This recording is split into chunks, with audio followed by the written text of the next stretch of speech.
Halo semuanya, perkenalkan nama saya Elfrida Stumiang dari kelas BIC Sore. Di sini saya akan memaparkan ataupun menjelaskan tugas dari mata kuliah Teknologi Informasi dan Komunikasi dari Bapak dosen Herbert Sugono. Jadi di video saya kali ini, saya akan memaparkan pertemuan 9, yang judulnya itu memahami komponen komputasi. Oke, memahami komponen komputasi, bagian-bagian penting yang membentuk komputer dan perangkat seluler kita, mulai dari otak yang memproses informasi sampai jalur yang membawa data. Setiap komponen punya peran penting dalam cara kerja teknologi modern.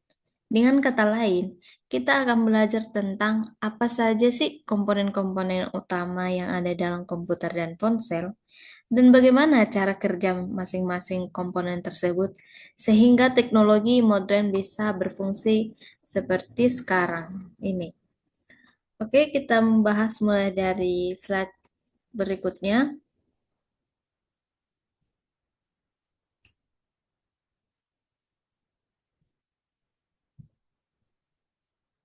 yaitu fondasi setiap komputer dan pengertian komponen komputer. Intinya, komputer dan ponsel terdiri dari berbagai komponen yang bekerja sama. Komponen-komponen ini mungkin kita melakukan tugas mulai dari input data, pemrosesan, output, penyimpanan, hingga komunikasi. Semua komponen penting dilindungi oleh casing yang kuat.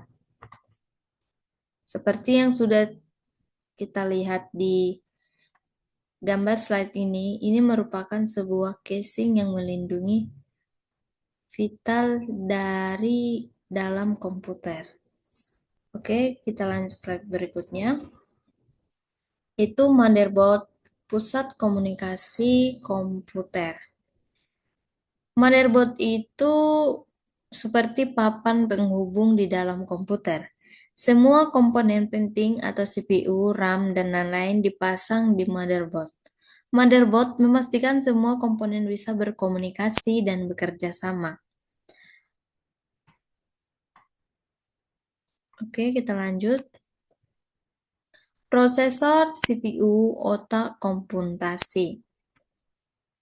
CPU itu otak komputer. Tugas CPU adalah menjalankan perintah dari sistem operasi dan aplikasi. Tanpa CPU, komputer tidak bisa melakukan apapun. CPU modern punya banyak inti atau multi-card agar bisa bekerja lebih cepat. Ada dua komponen utama CPU. Yang pertama itu kontrol unit atau CU, mengarahkan semua operasi di dalam komputer. Yang kedua itu Arithmetic Logic Unit atau ALU, melakukan perhitungan aritmen dan operasi logika. Oke, kita lanjut. Siklus mesin dan sistem pendinginan menjaga kinerja optimal. Singkatnya, CPU bekerja dengan siklus mesin atau magic style yang terdiri dari 4 tahap, seperti yang sudah tertera di slide ini. Tahap yang pertama itu fetch, ambil instruksi. Yang kedua itu decode, terjemahkan instruksi. Yang ketiga itu exclude, jalankan instruksi. Yang keempat itu storage, simpan hasil. CPU menghasilkan panas saat bekerja. Oleh karena itu, sistem pendingin atau seperti heat-sink atau liquid cooling penting untuk menjaga suhu CPU agar tidak rusak. Oke, selanjutnya, komputasi awan atau cloud computing. Akses fleksibel tanpa batas. Komputasi awal ini seperti menyewa tempat penyimpanan dan aplikasi di internet, bukan menyimpannya di komputer atau ponsel kita. Keuntungan komputasi awan. Yang pertama itu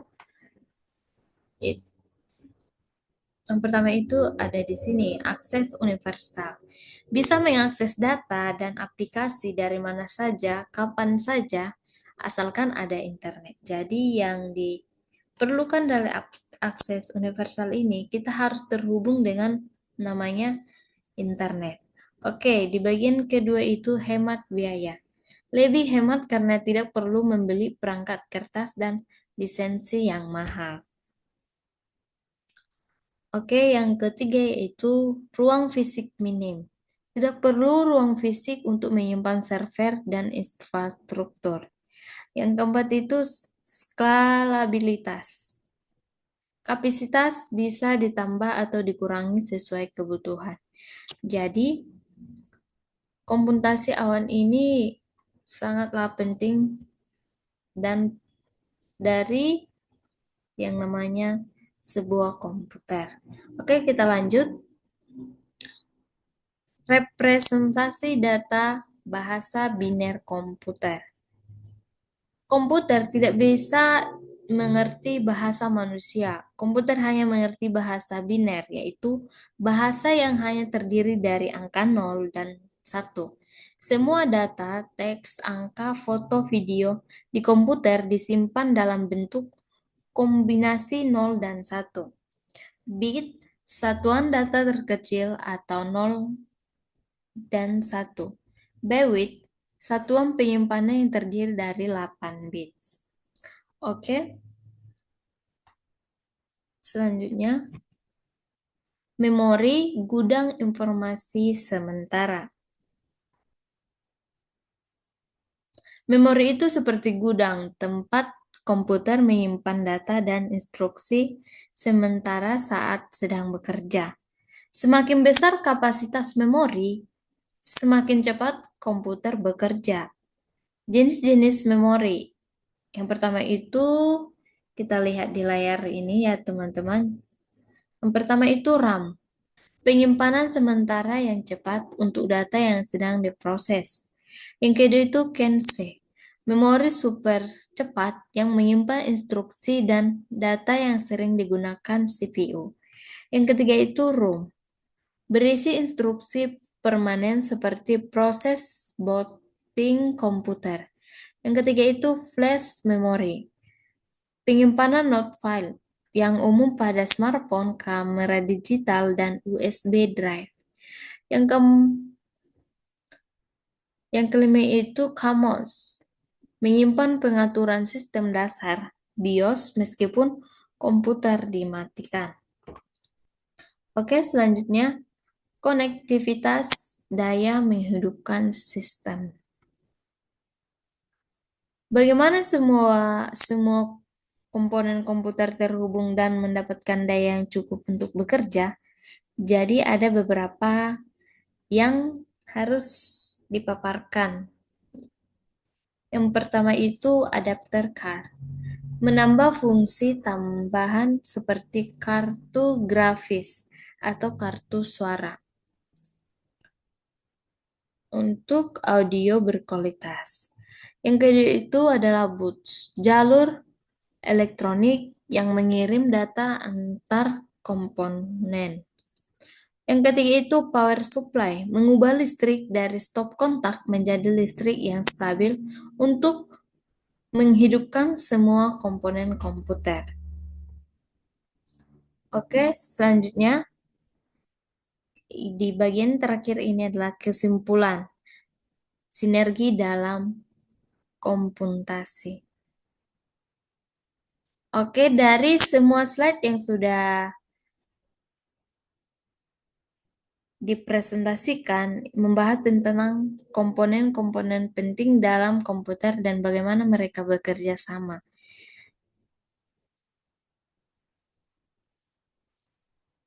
Komponen komputasi kita belajar tentang bagian-bagian penting yang membentuk komputer dan perangkat seluler. Fondasi komputer terdiri dari berbagai komponen yang bekerja sama untuk melakukan tugas kita. Oke, kesimpulannya atau penutup.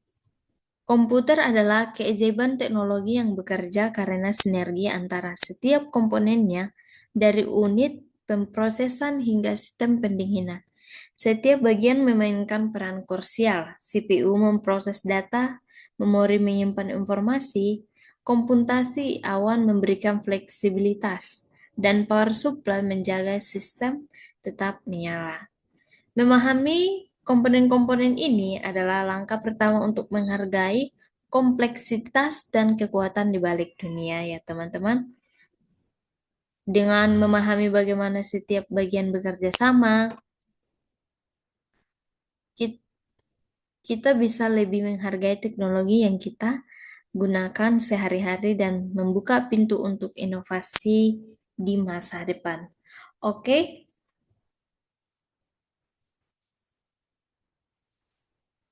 mungkin itu saja pemaparan dari pertemuan 9. Saya Elfrida Stumiang mengucapkan terima kasih.